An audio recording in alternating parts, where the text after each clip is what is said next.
Let us go to examination skill 2. So in this question, you need to answer arguments for and also arguments against by considering different economic variables, right? Different areas.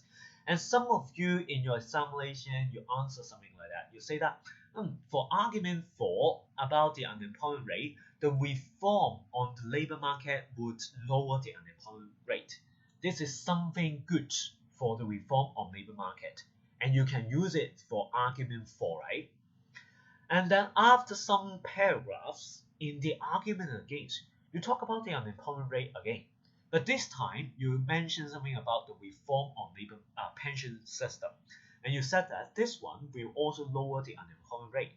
And this is the advantage of the pension system and somehow the disadvantage of the labor market, right?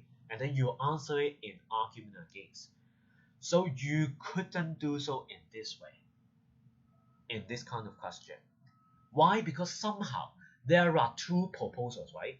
One is the reform on the labor market, another is the reform on the pension scheme.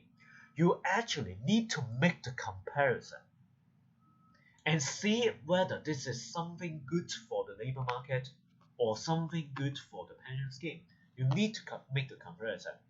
And then that means for one particular area, for one particular dimension, you can either use it as argument for or argument against, but not both. You can't have unemployment rate in both argument for and argument against. You can only use it in argument for or argument against. Say, for example, you make the comparison for the labor market, it lowers the unemployment rate. For pension scheme, it raises the unemployment rate. Then this is the advantage of the labor market, and you use it for argument for only.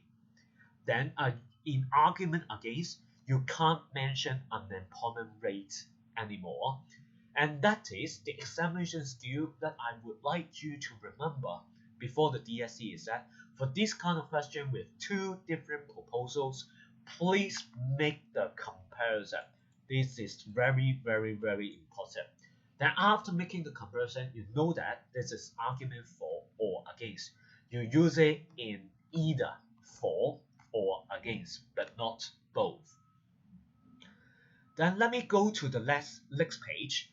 The next page will include some misconception I find from your mock practice. The first mistake is like this. Some of you mentioned that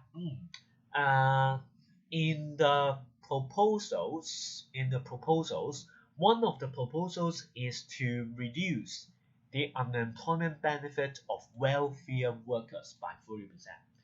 Some of you may wonder, they are richer people, right? Their unemployment benefit is reduced by 40%. Then this will obviously narrow the income gap. This is totally incorrect.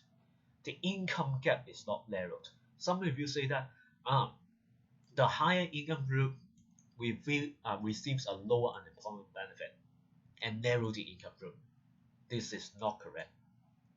Why this is not correct? Although the unemployment benefit of wealthier workers is reduced, this is the unemployment benefit. And that means this group of people, when they receive their unemployment benefit, they are unemployed. And that's why are they low income group or high income group? They are actually low income group. They do not have the jobs. They do not have any income at all. And that's why they are the low income group. And it means that we are cutting the unemployment benefit somehow.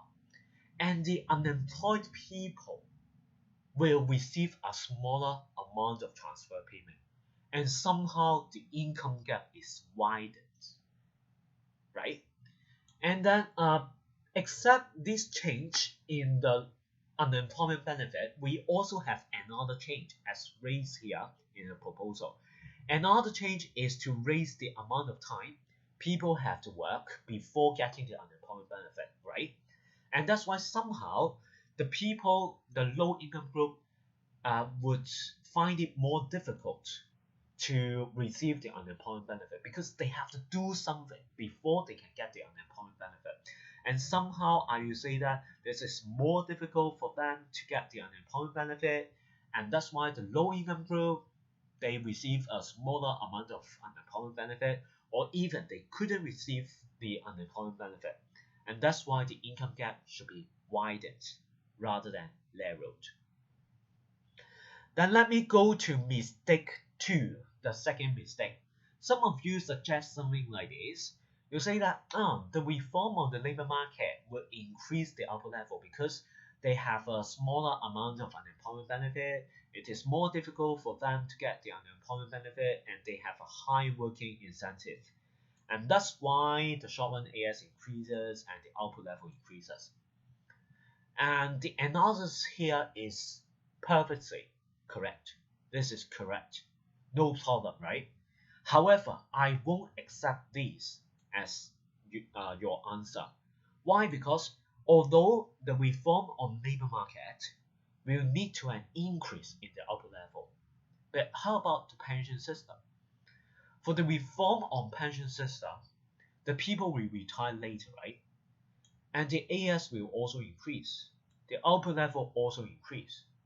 And in that case, both the reform on pension system and the reform on labor market will lead to an increase in the output level. Is there any difference between these two proposals? No difference, right? And can I say this is the advantage of one proposal over the other one? No, I can't say so. And that's why this point here, this reason here will not be accepted.